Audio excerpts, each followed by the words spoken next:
Et on dit faut plier dans les côtes, dans les écoles de guerre. Des élèves qui font ça. Il y en a même qui font ça.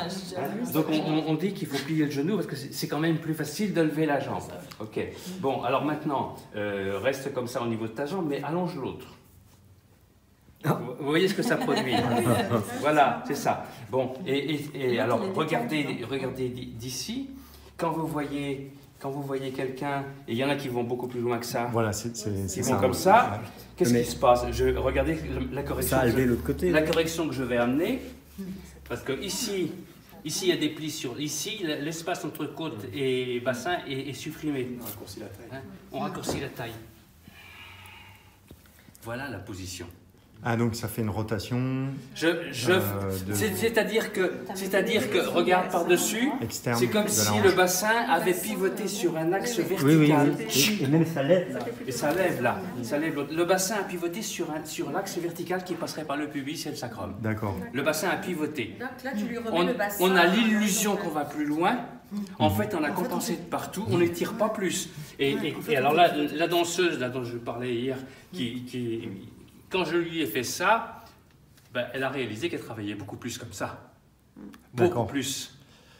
Mais pour certaines personnes très souples, la position là ne procure aucun étirement, c'est possible?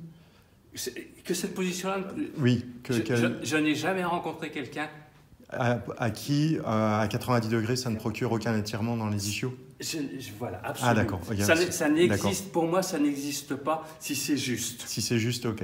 Au contraire, le travail est beaucoup plus intense quand on est là et tout d'un coup, ça peut se lâcher et il va se passer quelque chose qui est... D'accord. Tu l'as senti, Véronique, hier. C'est-à-dire ça vient étirer les pelvis cotériens et particulièrement le piriforme. J'avais très mal et tout d'un coup, je l'ai plus senti. Voilà, tu sens que c'est l'articulation de la hanche se décopte légèrement, respire. Ah, okay. Voilà. Et ça ce sera... Il faut y rester. Ouais. Et ce sera extrêmement intéressant quand on fera Virabhadrasana 3.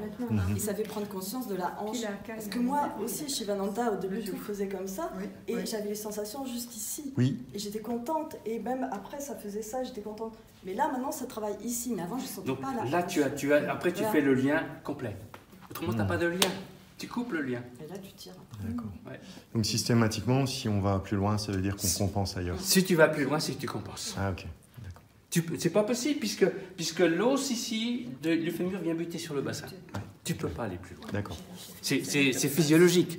C'est pas la peine de chercher à aller plus loin.